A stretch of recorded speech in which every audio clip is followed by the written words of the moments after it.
De novo no ar, com mais um bate-papo aqui no Na Real Cast.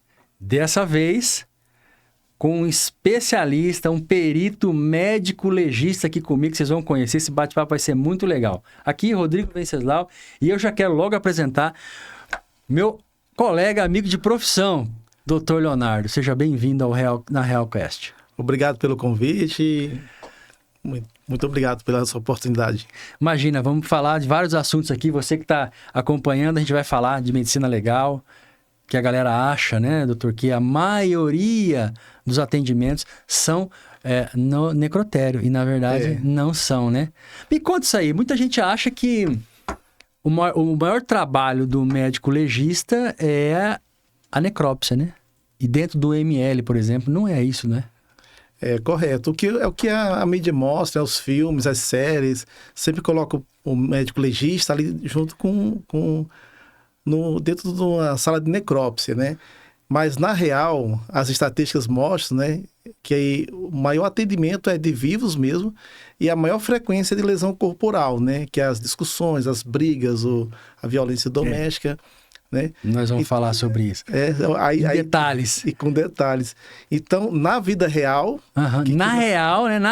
Que não imita, que não imita o cinema, o maior número de atendimento realmente é de vivos e o maior número é de lesão corporal mesmo. Mas assim, antes da gente entrar nesse assunto das lesões e tudo isso, como é que você chegou? Como é que é a sua carreira? Como é que foi a sua chegada à perícia criminal, à medicina legal? A medicina legal, o START, né? Então, eu sou formado em medicina pela Universidade Federal do Mato Grosso do Sul e logo em seguida que eu terminei a minha faculdade, eu entrei nas especialidades, né? Na especialidade de cirurgia geral, que é um pré-requisito para cirurgia vascular, e fui trilhando esse caminho. Porém, a vontade de trabalhar dentro da polícia, da segurança pública, é um desejo de infância. Legal. Né? Então, ali quando eu estava na fase de conhecer as disciplinas, atividades, os profissionais, eu fui tomando conhecimento da atividade médica e fui tomando conhecimento também da atividade policial. Né? Quando eu fiz o vestibular de medicina, eu cheguei a prestar o concurso para a Polícia Rodoviária Federal. Ah, é? Bom que não passou na época, então, né? E o pior é que eu passei. Passou, então. Eu passei, eu fiquei. A dúvida foi grande, não foi, não? Foi grande, né? O feijão e um sonho, entre a cruz e a espada. Decidi entre seguir uma carreira que a gente sabe que dentro do curso de formação você já tem uma bolsa, né? Ou seguir a carreira de medicina, que você sabe que são 6 longos anos aí só de estudo. E fui analisando, conversando com algumas pessoas e fui tomando o sentido da medicina, mas nunca esqueci a parte de segurança pública. E sempre que eu tive a oportunidade, eu prestava concurso, aí ficava assim, tem mais alguns anos para prestar. Não cheguei no limite, né, de 45, né? Mas então, esse limite é só aqui no estado. É só aqui?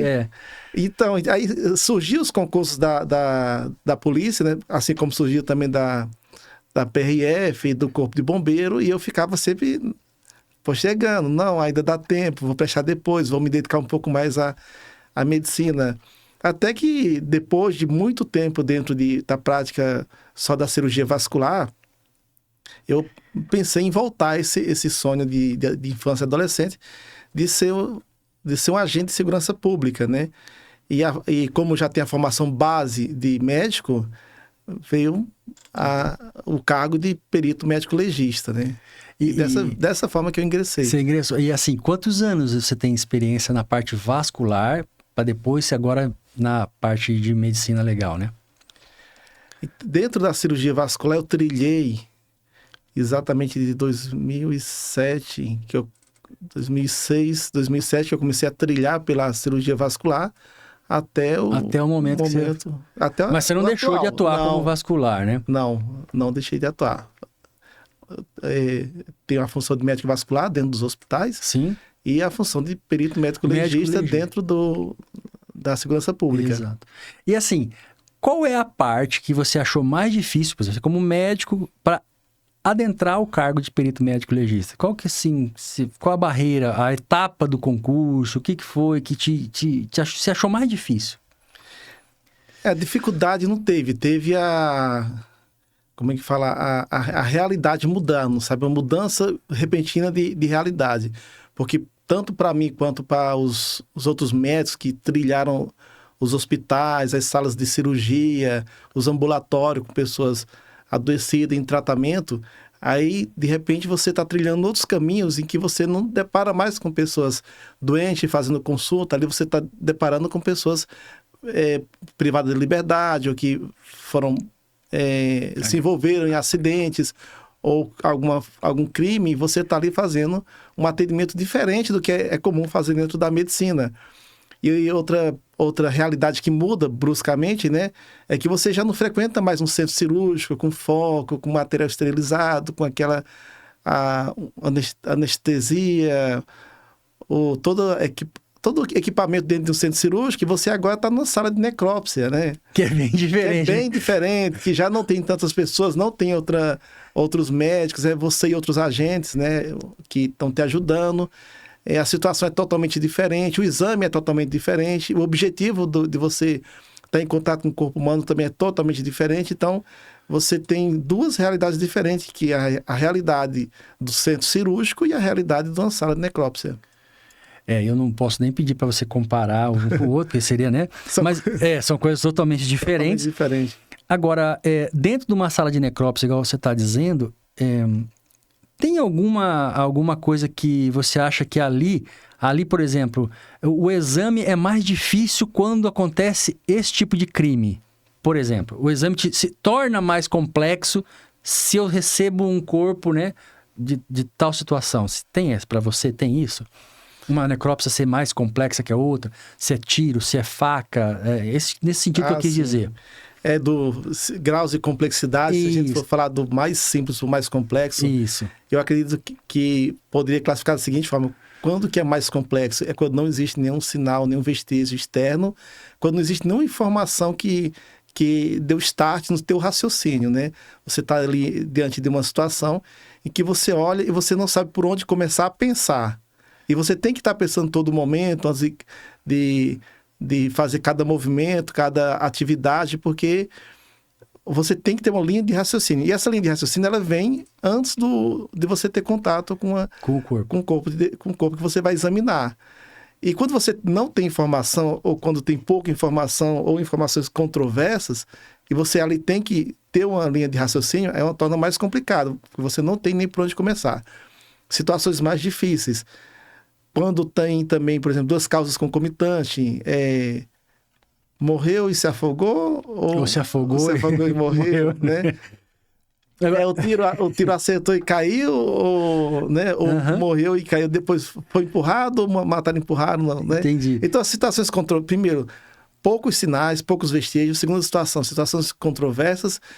Então, assim, de nível de complexidade mais complexo para mais simples. Aí, as situações mais simples, que embora aparentemente não seja, é aquelas situações como, por exemplo, um trauma crânioencefálico grave, que ali você já sabe que ali foi a causa morte. A causa, né? Que levou à morte. Né? Ou um ferimento por arma de fogo em uma área vital, né? Você vê ali o indício de que atingiu um órgão vital, então você já está diante da causa que você está buscando. Está buscando, né? Agora, tem algum caso, assim, que você possa, né, falar que foi bem complexo, que você atendeu, que você partiu dessa... Você não tinha nenhuma informação e teve que buscar? Você tem algum caso que você possa relatar para a gente aqui? Alguma situação que foi ou complexa ou até mesmo diferente do normal, né?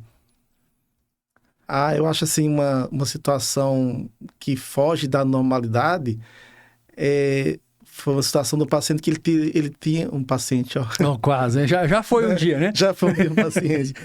Que a pessoa tinha uma alteração anatômica, né? Alteração anatômica. Que boa parte uma porcentagem, eu não lembro agora qual a porcentagem, mas tem pessoas que o coração é o contrário, né? Me conte mais sobre isso, por favor. A diversão. O coração, ele está anatomicamente à esquerda. À esquerda. Uma boa parte da população, aliás, uma parcela, tem o coração contrário. À direita. Chama ictus inverso. Ah, é?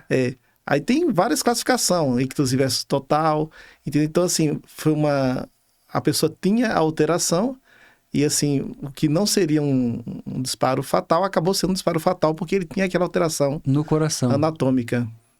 E aí a posição anatômica é diferente. Nossa, e acho que a maioria do público que Variação anatômica. É uma variação a maioria anatômica. do público não sabe. Então a pessoa tem o coração mais deslocado para a direita, no caso. Isso. Chama ictus inversus. E assim, esse foi um caso que se ele tivesse o coração no lugar certo, Se tivesse parte da...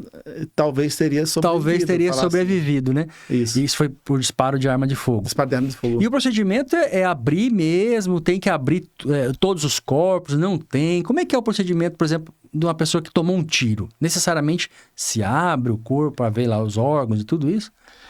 Você tem o respaldo legal de que você vai fazer o exame até um ponto em que você tiver convicção que ali foi a causa morte. Chegou naquele ponto que você tem convicção, você não precisa prolongar com o exame. Você pode encerrar ali, concluir e colocar no teu relatório.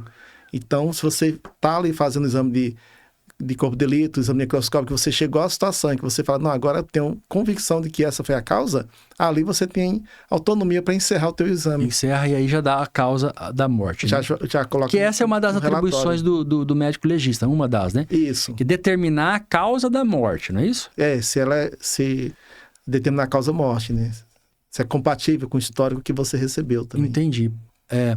Agora, nós estamos falando da necrópsia, mas é claro que o médico legista ele não atua sozinho dentro da sala do ML. Ou ele atua, ou são 2 médicos. Aqui no Mato Grosso do Sul, como é que é uma sala do ML? Quem que ajuda, quem que auxilia o médico legista?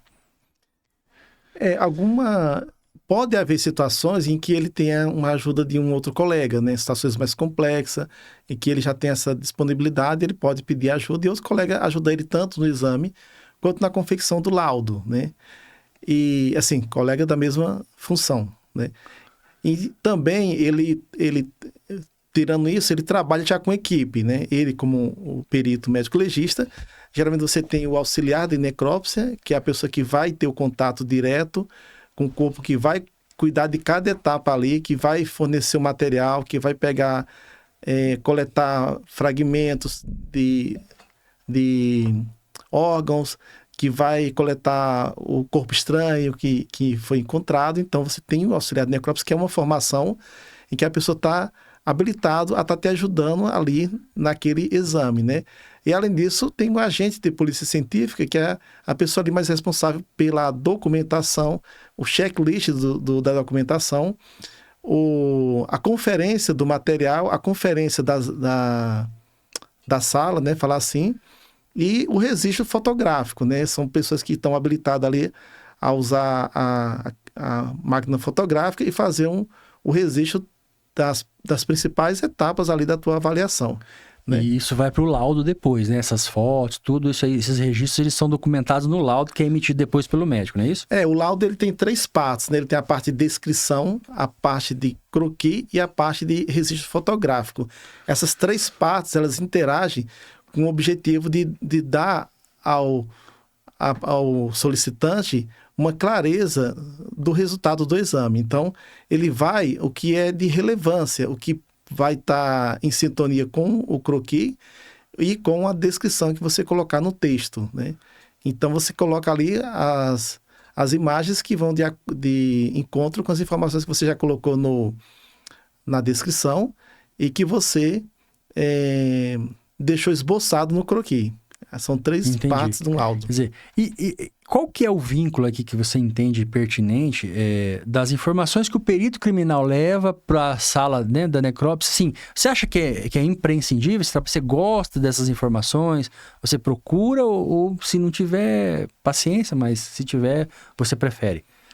Essa interação, ela ajuda muito, porque quando acontece o fato, geralmente já é solicitado os 2 peritos ao mesmo tempo, né? Então, vamos dizer que a avaliação do perito criminal ela sempre vem primeiro. Por quê? Porque após ele fazer o perinecroscópico, fazer toda a avaliação da cena do crime ou do local do acidente, ele vai fixar aquelas informações e vai trabalhar em cima daquilo. Quando ele termina aquela etapa, ele libera que o corpo seja levado para o IML.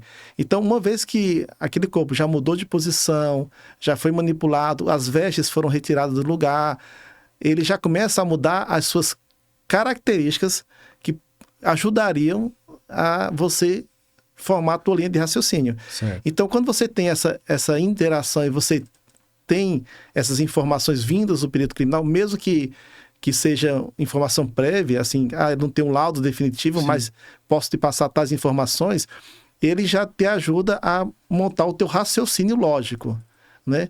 E a partir dali, você também, ao terminar o teu laudo, você dá um feedback para o perito e fala para ele, olha, está em consonante com o que você pensou. Importante, assim, entendeu? Essa equipe multidisciplinar, assim, ela é muito importante, né? Isso, então, dentro tem a primeira etapa, aí você faz a tua parte, e quando você volta para o perito, as informações elas casam, e aí você vê que realmente o trabalho foi bem feito, né? Porque se o teu raciocínio... Há um consenso de todo mundo ali, né? Se o teu raciocínio foi esse, o do perito criminal foi esse, e não há nenhuma controvérsia, aí você sabe que está no caminho certo. O que acontece? O tempo que você tem para emitir o laudo é o prazo de 10 dias, né? Vamos supor assim. Tem lugar que é 30, né? Dependendo da situação, né? E do estado, né? Da legislação. Então, o que acontece? Os dois peritos eles vão estar começando a confecção do laudo ao mesmo tempo. Então, casos complexos, casos que você ainda está formulando o teu raciocínio, você vai trocando ideia com ele. Por quê? Porque um vai ajudando o outro. Então, na mesma forma que você está descrevendo o teu laudo, o perito também está descrevendo o laudo dele e está havendo uma complementação de informações. Sim. Isso já aconteceu inúmeras vezes. Isso ajuda o entendimento, por exemplo, do juiz lá, que vai fazer o julgamento, do promotor, do delegado, de todo mundo, né? Quer dizer... porque ele pega dois laudos ali que estão realmente falando a mesma coisa. Exato. E assim, no nosso estado, não tem a prática do perito ir até o local, né? Alguns vão, eu já fui também. Você fala do médico legista, né? Isso, no local. Então, assim... Não é comum mesmo, né? Não é comum, mas fica facultado a ele se ele quiser ir, né?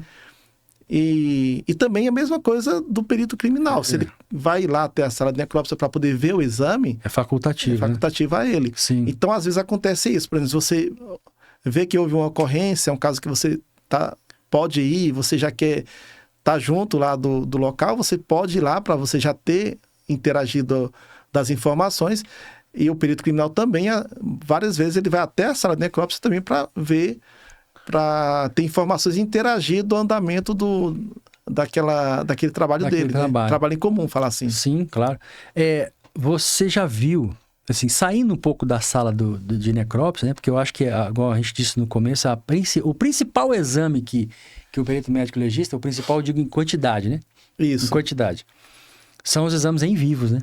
Que a galera até não sabe, mas né? Isso, E dentro dos exames em vivo, quais são os exames mais realizados, por exemplo, na sua convivência, no seu dia a dia? De forma estatisticamente estourada é a lesão corporal, né? Lesão corporal. Comenta como é que acontece essas coisas da lesão. É um batendo no outro, é mulher, marido e mulher, é preso e presa. Como é que é isso daí? Então, acho que a gente vive num mundo muito agressivo, né? Em que qualquer desentendimento vai para uma agressão física. Existe a agressão verbal, lógico, tudo isso, mas você para constatar com vestígios, com sinais, com as marcas, é a lesão corporal mesmo, a agressão física. Então, disparado é o maior número de ocorrências que tem. Né? Aí dentro desse número, aí você entra as questões de familiares, né? Tem muita briga de família. É o maior, você diz que é o maior atendimento em quantidade, é sempre em quantidade. É a briga entre familiares ali. Assim, fica muito estourado o número de eventos relacionados à bebida, né? Por exemplo, se você fizer uma estatística com dados de lesão corporal e uso de álcool, aí você vai ver uma correlação muito grande. Assim, eu acredito... Tem dia, porque a galera pergunta, tem dia da semana que tem mais problema, assim, no seu dia a dia? Qual que é o dia que briga mais? Tem dia e tem horário, né? Tem dia e tem horário, Geralmente, o número começa a aumentar a partir da sexta-feira, né? Sexta, sábado são os dias que tem mais ocorrência e o horário que tem mais ocorrência, assim, após as 2, 3 horas da manhã. Feriadão igual esse, assim, a gente teve esse ano, né? Alguns feriadões, quinta, sexta, sábado, domingo. Você percebe ainda mais atendimentos nesses feriadões? Porque se está relacionado, de certa maneira, com o álcool, esse tipo de feriado só favorece, né? Favorece. Não, nitidamente aumenta. Nitidamente aumenta as discussões, as agressões, as ocorrências policiais e resultando no exame de corpo de delito pelas partes envolvidas, né? E, via de regra, a presença da pessoa referir que fez ingesta de bebida alcoólica, ou mesmo que ela não exteriorize, você percebe ali durante o exame, é muito alto. É muito alto. Então, está muito correlacionado mesmo. E o pessoal é levado até o exame mesmo já embriagado? Já pegou um caso de uma pessoa embriagada que falou mesmo, que assumiu, que agrediu, alguma coisa desse tipo, ou apanhou, não sei, como é que... Você já pegou algum caso do cara estar embriagado mesmo, nitidamente, não parava em pé? Existem algumas situações em que realmente a pessoa ela até não consegue finalizar o exame ou começar pelo estado de embriaguez mesmo. Né? Aí tem que esperar um pouco, ou vai para o atendimento médico, depois volta, né? Então, existem essas situações. E a parte da pessoa assumir o risco também é muito relacionado a como que está o psicológico daquela pessoa. Se ela é agressor, se ela foi vítima, se existir alguma situação prévia que levou aquele infortúnio. Então, o que eles colocam no histórico é muito relacionado a uma vivência prévia dela em relação às partes envolvidas, sabe? Mas, via de regra, eles não falam muito. Eles não falam muito, falam muito pouco. Mesmo a vítima fala muito pouco. Mesmo a vítima fala muito pouco. Mesmo a vítima. Então, ainda... A pessoa você acha que ela é envergonhada de falar? Ou eu acredito que depois que muda a situação, a pessoa fica numa situação um pouco constrangida, ela não sabe em que fase que ela está do processo, o que aquilo pode levar a consequências.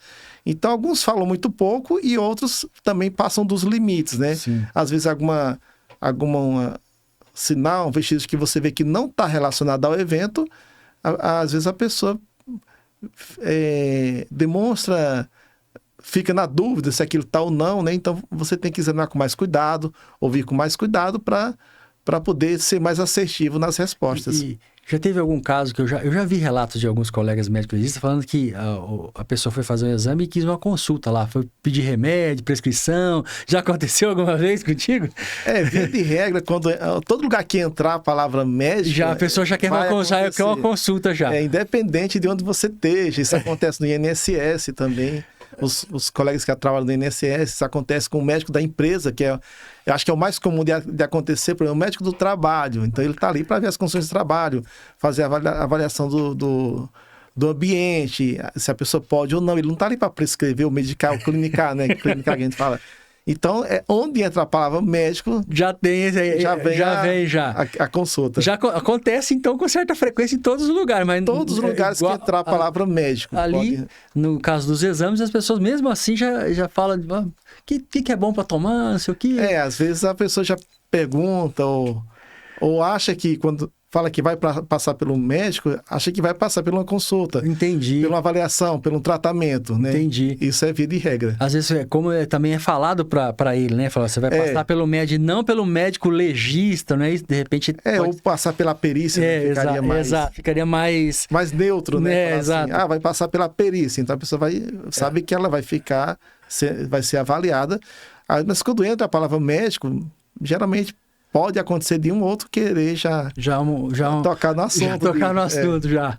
E assim, claro, nós estamos falando de um ambiente como o IML. E aí vocês recebem crianças que são vítimas também, né? E aqui no Mato Grosso do Sul é frequente esse tipo de atendimento onde crianças são abusadas, têm lesões, são maltratadas. É um tema bastante delicado esse, né? É um grupo vulnerável, né? Então, as estatísticas que a gente vê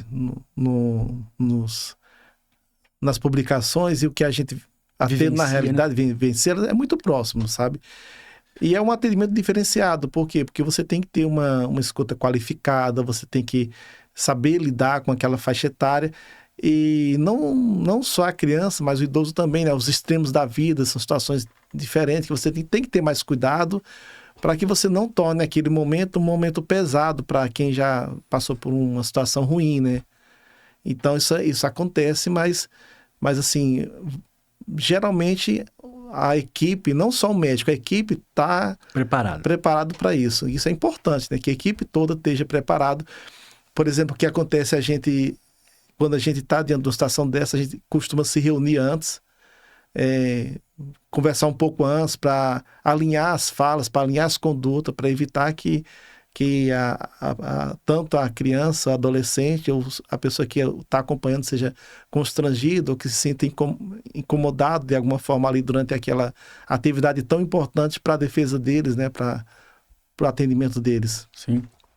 Realmente é bastante delicado e eu imagino a situação que a equipe deve, né, o estresse que deve gerar isso na equipe, né, vivenciando isso a vida toda profissional, né? E não é fácil, né? Não é para qualquer um, na verdade, né? A profissão na segurança pública, ela é bem complexa, né? É bem complexa. Quando você depara diante de uma situação de uma criança, adolescente, você está diante de uma situação que o comportamento é inesperado, né?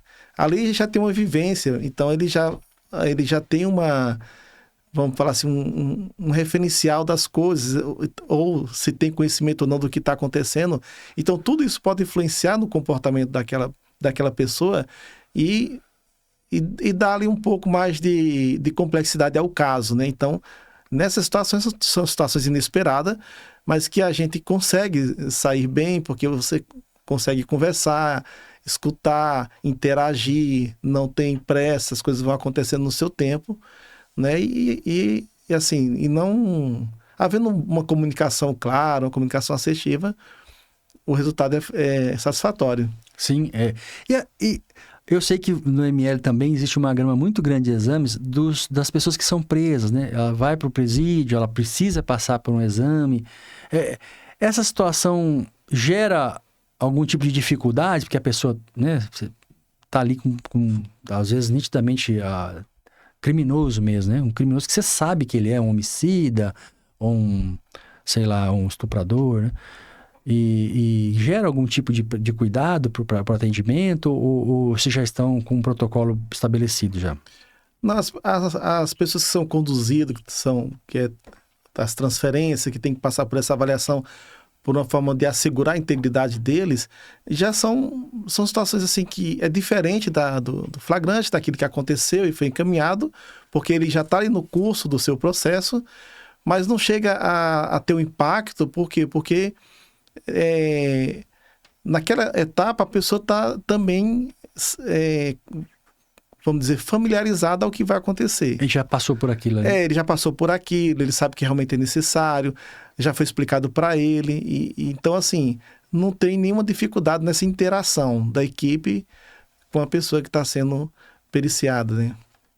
E voltando aos casos de família, porque isso é uma coisa que às vezes as pessoas não sabem, que tipo de lesão você pode dizer assim, não, essa lesão, esse tipo de lesão aqui realmente acontece muito nessas brigas, nessas discussões entre as famílias? Tem alguma que você pode falar que é a mais comum? Mordida, por exemplo, ou um soco, ou um tapa, não sei, né? Desses conflitos que são os conflitos mais comuns, né? A gente acha que até seja uma estatística favorável, que fique ali só entre empurrões, escoriações, porque não chega a situações mais graves, como corte, como fraturas, entendeu? Então, assim, uma lesão corporal ocasionando uma fratura ou uma situação mais grave, estatisticamente não está tão alto, não. Então, assim, a gente até pode dizer que é uma estatística não tão desfavorável. Por quê? Porque você vê que as situações elas se resolvem ali com menos agressão, com menos gravidade, né? Então, estatisticamente, você consegue ver mais essas lesões mais que configuram leve mesmo, né? Uma escoriação, um hematoma, como que falam, situações mais leves. Mais comuns, assim. Mais comum. Com lesões menos graves. Menos grave, que não deixa sequela, né? Me recorreu aqui agora que... E a questão do trabalho, por exemplo, se uma vítima vai até o ML, você está olhando lá, você viu as lesões e ela é incapacitante para o trabalho de alguma forma. O perito médico legista também atua nessa questão de falar que essa lesão que foi gerada, né, ela é incapacitante, por exemplo, para algum trabalho? Ou é outro profissional que tem que fazer isso? Se a pessoa passou pelo exame pericial e ali você constatou que aquela alteração ela já deixa ele incapacitado para a atividade que ele vinha desempenhando, você já pode deixar ali no teu relatório. Mas assim, nós estamos falando da esfera penal. Sim, criminal, né? Criminal. Geralmente na esfera civil é que vai ser decidir essas questões trabalhistas, até porque existe a readaptação ao trabalho, existe alocar a pessoa em uma função diferente da dela. Mas esse processo trabalhista, ele pode ser diferente. Por exemplo, o laudo que um perito do INSS emitir, ele pode não seguir o mesmo raciocínio de um laudo que o perito legista emitiu, porque eles estão avaliando ali a mesma pessoa, porém em situações diferentes e circunstâncias diferentes, né? Sim, exatamente. É importante porque às vezes as pessoas perguntam, ele é o médico, ele falou lá que eu não posso trabalhar ou que de alguma forma incapacitou, mas depois o perito do INSS dá um parecer favorável ou às vezes desfavorável ao que vinha sendo relatado, né? E a pessoa não entende mas são situações diferentes e momentos diferentes. Momentos diferentes. Porque pode acontecer mesmo. Ali você analisou, você acredita que no prazo de 30 dias ele já possa estar voltando às atividades, e ao passar pela avaliação do perito do trabalho, do médico do trabalho, do perito do INSS, ele pode, na avaliação dele, achar que não, que 30 dias não dá, vai estender o prazo. Ou o contrário, não, é muito tempo, em 15 dias ele volta. Então são situações, são épocas diferentes, né? Apesar de ser a mesma pessoa e falar assim o mesmo fato, mas é avaliado em tempo diferente. Então, no tempo diferente e sob a visão diferente, né? Que ali o perito do INSS, ele está mais voltado para o trabalho, ele pode concluir que o prazo é diferente do que você já tinha concluído na tua perícia. Entendi. Do IML, às vezes me perguntam essas coisas assim, né? E me pergunto também, agora falando um pouco do dia a dia, saindo um pouco das lesões, dos exames, um pouco do dia a dia do profissional, perito médico legista. Vocês atuam em regime de plantão? Você sabe se tem expediente? Como é que é? Todo o estado é plantonista? Porque às vezes as pessoas não entendem muito a rotina, né? Do IMOL, ML, né? Como é que é a rotina do dia a dia, da carga horária, né? Conta um pouquinho desse bastidor da profissão. Você vai estar ali no atendimento plantão com a tua equipe e vai atender toda a demanda, né? Então, assim, diante daquilo, você vai ter que elaborar os teus laudos. Então, assim, alguns você vai ter menos tempo para concluir, né? Aquela mesma atividade. Outros, eles são mais complexos. Então, nessas situações que os laudos são mais complexos, geralmente a pessoa ela não tem um intervalo de trabalho. Por quê? Porque quanto mais tempo você ficar distante do fato, mais as memórias, as lembranças, a impressão, teu raciocínio vai ficando escasso e também vai entrando outras atividades. Então, assim, às vezes você pode ficar ligado a uma atividade a um caso durante 1, 2, 3, 4 dias, uma semana. Então, o trabalho intelectual, né, que fala assim que é o trabalho que você desempenha, que é o trabalho intelectual, ele pode se estender além do seu período de expediente que você tiver ali. E, na maioria dos casos, ele se estende. Por quê? Porque o que acontece é que para você fechar o teu raciocínio, você não pode se afastar do assunto. Entendeu? Do fato. Então, até você terminar o teu laudo e entregar E vai chegando outros exames, né? Vai chegando outro. Aí cada um... vai te influenciando, né? E assim, cada profissional, ele vai saber como lidar com essa situação. Termina um para depois começar outro, trabalha 2 ao mesmo tempo, faz primeiro os mais raros, que tá mais simples, depois deixa os mais complexos. Então, vai muito da interação dele com a situação e com a equipe também, né? Porque depois que você sai do atendimento, também você pode ficar entrando em contato com quem estava envolvido. Por exemplo, às vezes a gente tem que ligar para o delegado, alguém da delegacia para te dar mais informações, ou até o perito criminal. Então, assim, você fica não só você fica trabalhando naquilo, como você também pode trazer as pessoas para o teu trabalho. Sim, sim. E assim, nessa rotina de laudo, de exame, tem algum caso que você falou assim, não, esse é curioso, esse aqui é diferente, não? Fora do ML, mas o atendimento em vivo mesmo. Essa situação foi, ou curioso porque foi hilária, por mais que nós estamos tratando de crime, tem coisas que são, às vezes, engraçadas no dia a dia, né? Teve algum que você pode contar pra gente? Assim, comigo mesmo. Mas você soube de algum colega que atendeu alguma coisa, que foi curiosa, que chamou atenção, porque desvia do padrão? Não, às vezes acontece, vamos supor, a violência doméstica, né? Que eu acho que é uma coisa que aconteceu com todo perito já. Existe a ocorrência, eles são conduzidos, tudo, e quando chega na hora, aí volta o bom humor. O amor voltou na hora do exame ali. Isso. Acho que é a situação mais hilária que aconteceu. Mas, e teve, e assim, isso eu já presenciei mesmo, né? De que o amor voltou. O amor volta ali na antessala do imol, né? Aí você... Mas geralmente é por parte do homem, não é não? Olha, às vezes é uma relação... Porque entre tapas e beijos, né? Entre tapas e beijos tem casal que vive assim, não é mesmo? Então... Você já atendeu o que é recorrente? Não, eu já atendi situação que aconteceu assim, que ficou todo mundo olhando o que faz, né? Os policiais estavam ali, o pessoal a nossa equipe, e as pessoas que... o casal queria...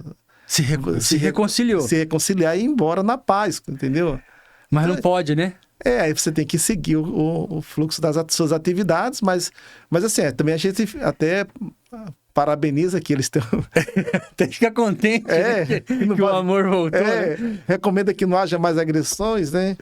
Mas são muitos casos, né? Muitos casos que eles brigam, muitas vezes por causa da bebida.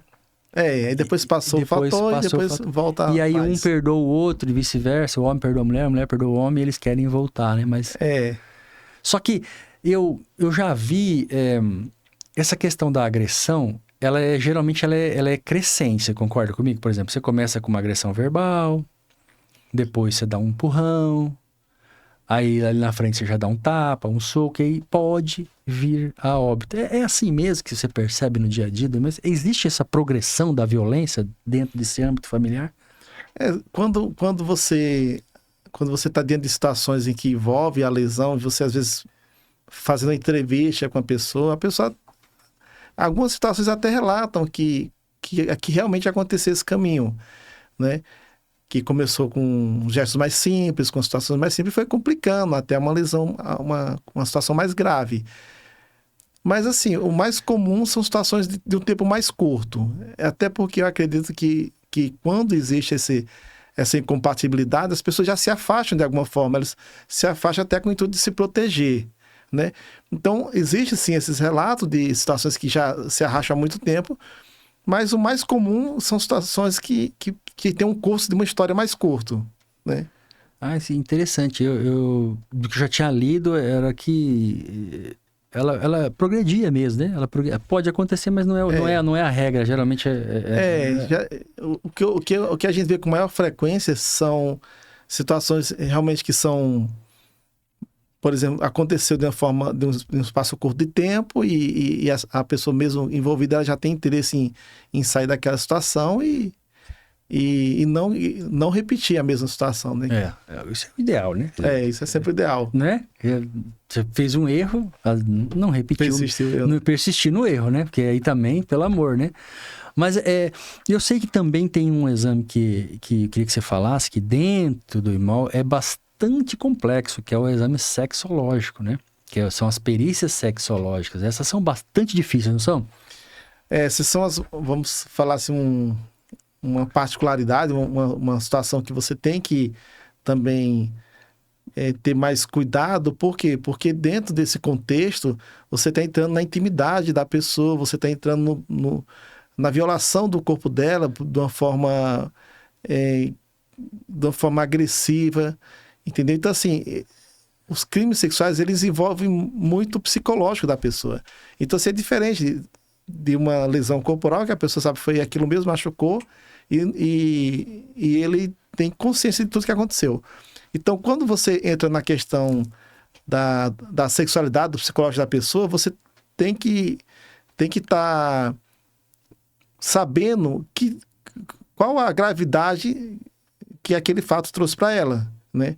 Qual foi a consequência psicológica que psicologicamente falando. Para quê? Para que você trabalhe primeiro o psicológico dela, para depois ir para a parte de exame físico, né? E eles são bem complexos. Para quem não, você poderia explicar para quem não entende, assim, o que é via de regra, o exame sexológico? Como é que é? O que é isso, né? Para quem não entende, não sabe como é que é, né?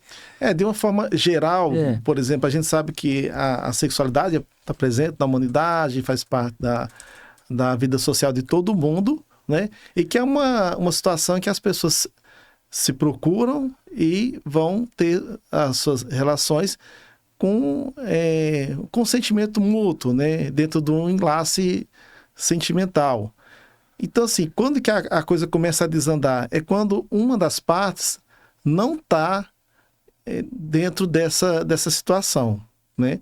Isso já pode começar a configurar algumas situações como importunação sexual, né? Se uma pessoa fala alguma coisa e a outra não está dentro da mesma, vamos falar assim, da mesma afinidade, da mesma frequência, ele já pode se sentir importunado com aquelas palavras, né?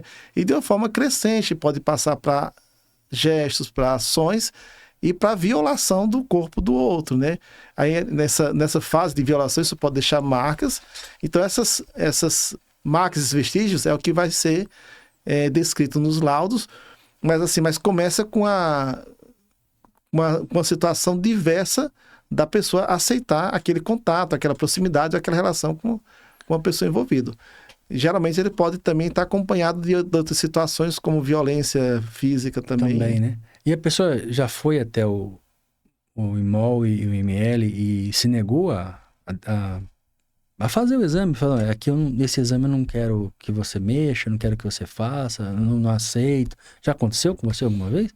Não, isso é uma situação muito difícil de acontecer. Eu não lembro de ter alguém ter relatado. Recusado o exame. Por quê? Porque, de certa forma, a intimidade, a privacidade da pessoa, quando é violada, e quando é violada junto com o seu corpo, ela já está numa situação muito fragilizada. Então, ao procurar uma assistência, realmente, ela confia naquela assistência, confia que vai ser para o bem, para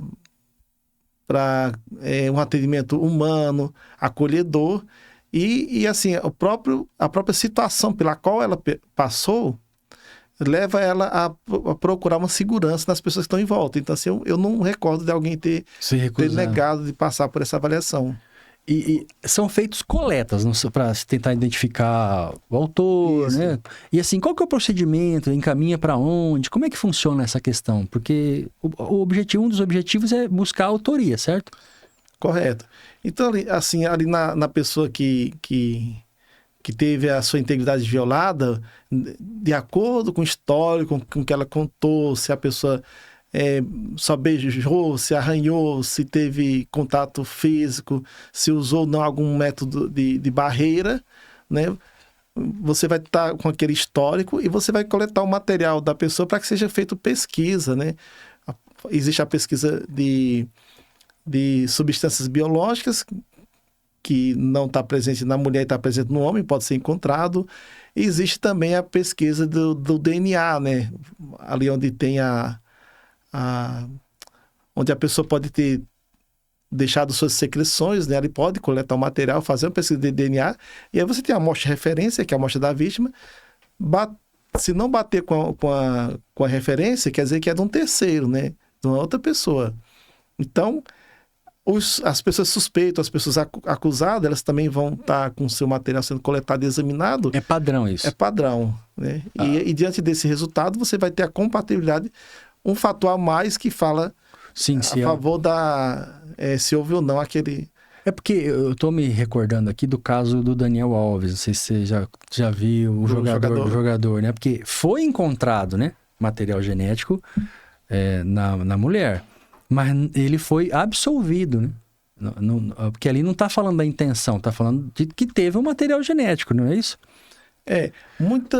Algumas vezes a pessoa pode questionar o o trabalho pericial do legista, se ele não está assim, fugindo de uma linha de raciocínio. Entendeu? Então, o que acontece? O que acontece é que dentro dessas situações em que a gente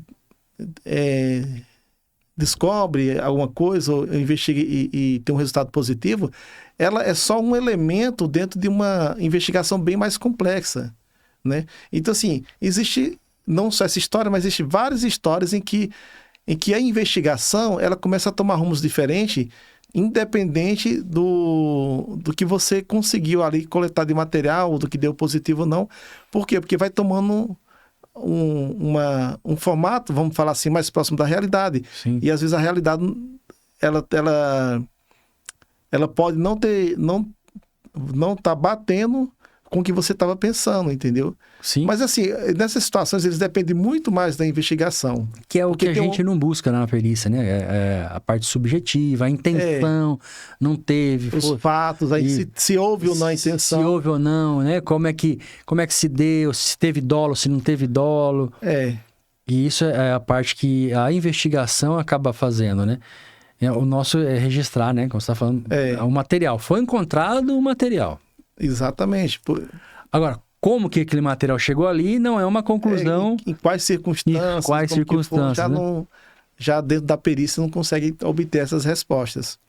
Pois é, porque essa é uma coisa que... Esse caso repercutiu no caso do Daniel Alves, né? Ele repercutiu no Brasil inteiro. Inclusive, ele até apresentou várias versões, né? Sobre o fato, mas no fim ele foi absolvido, né? E você acha que tem muita falsa denúncia nesse caso? Falsa denúncia de importunação sexual? Você acha que isso acontece com frequência aqui no estado do Mato Grosso do Sul, por exemplo? A questão daquele fato, vamos supor, ele ser um fato que possa ser configurado no crime ou não, ele fica muito mais ligado ao histórico da ocorrência, né? Igual eu falei, porque a relação, a importunação, ela é muito, muito da resposta de quem está sofrendo, né? Às vezes a pessoa pode receber a mesma mensagem, o mesmo afago, o mesmo contato de uma pessoa que ele tem uma afetividade, né? Se não tem, os mesmos atos, ele já se torna um ato passível de ser denunciado. Agressivo, né? Pessoa, né? Já se torna agressivo. Por quê? Porque é justamente a intenção de um não correspondendo pela intenção do outro. Então, quando já não há essa interação, ali já pode acometer num delito, no mau resultado. Não, isso a gente tem que tomar o cuidado sempre, né? A gente trabalha com os vestígios, igual você falou aquela hora. Não podemos, com um elemento só, né, de prova, um elemento, a gente chegar à conclusão de um todo, né? São vários vestígios, vários elementos que levam à investigação e até mesmo à conclusão daquele caso, né? E é só uma peça dentro do processo, né? Isso. O processo está ali sendo conduzido e você está contribuindo com uma peça dentro do processo. Exato. Então são várias provas, várias materialidades e o exame ali foi mais um para ajudar, ou não, no caso, né, no entendimento que estava até então, né? Exato, no entendimento jurídico. Eu já estamos indo pros finalmente, os últimos momentos, né? Queria perguntar assim, queria que você relatasse